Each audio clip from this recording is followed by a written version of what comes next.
1. Early life. Nelson Rolihlahla Mandela was born on July 18, 1918, in the small village of Mvezo in the Eastern Cape of South Africa. He was the son of a tribal chief and grew up in a society structured around tribal traditions and the authority of the elders. His early life was marked by a strong sense of community and leadership, values that would shape his future activism. Mandela was educated at local mission schools, where he was introduced to Western ideas and political thought.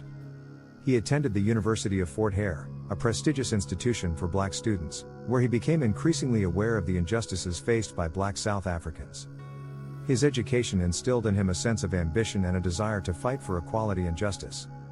During his youth, Mandela experienced the harsh realities of racial discrimination. The systemic oppression faced by black South Africans under the apartheid regime deeply affected him, sparking a commitment to social justice that would define his life. 2. Political awakening. Mandela's political journey began when he joined the African National Congress, ANC, in 1944.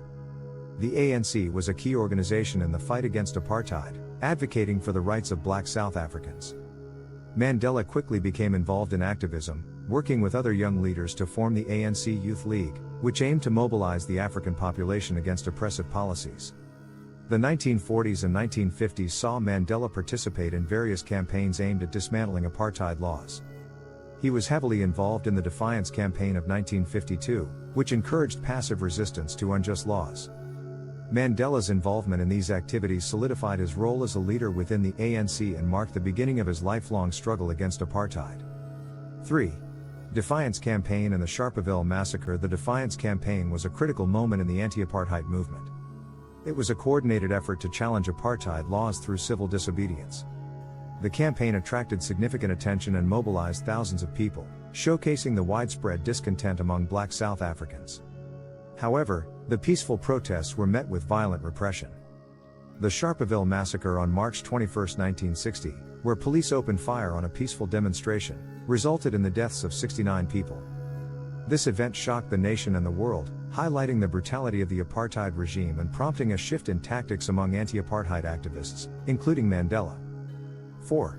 Formation of Umkhonto we Sizwe. In response to the increasing violence against peaceful protests, Mandela and other ANC leaders formed Umkhonto we Sizwe, MK, in 1961, the armed wing of the ANC. This marked a significant shift in strategy, advocating for sabotage against government infrastructure rather than direct violence against people. Mandela played a crucial role in planning operations and articulating the necessity of armed struggle as a means to achieve liberation. However, the organization was not without challenges, and its actions drew considerable attention from the apartheid government, leading to arrests and trials. 5. Imprisonment. In 1962, Mandela was arrested and subsequently sentenced to life imprisonment during the Rivonia trial, which drew international attention to the anti-apartheid struggle. He spent 27 years behind bars, primarily on Robben Island, where he endured harsh conditions and forced labor. Despite the oppressive environment, Mandela used his imprisonment as an opportunity to strengthen his resolve and maintain connections with the outside world. His resilience inspired many, and he became a symbol of resistance against apartheid. 6. Release from prison. The growing global movement against apartheid, combined with internal pressures, led to the decision to release Mandela in February 1990. His release was a momentous occasion celebrated worldwide, marking the beginning of a new era in South Africa. Mandela's charisma and commitment to reconciliation helped ease tensions as the country moved toward a democratic future. 7. Negotiating democracy. Following his release, Mandela engaged in complex negotiations with the apartheid government to establish a peaceful transition to democracy. He emphasized the importance of dialogue, understanding, and compromise, which were essential in overcoming decades of division and hatred. 8. Presidency, 1994 to 1999. Mandela's presidency marked a transformative period for South Africa.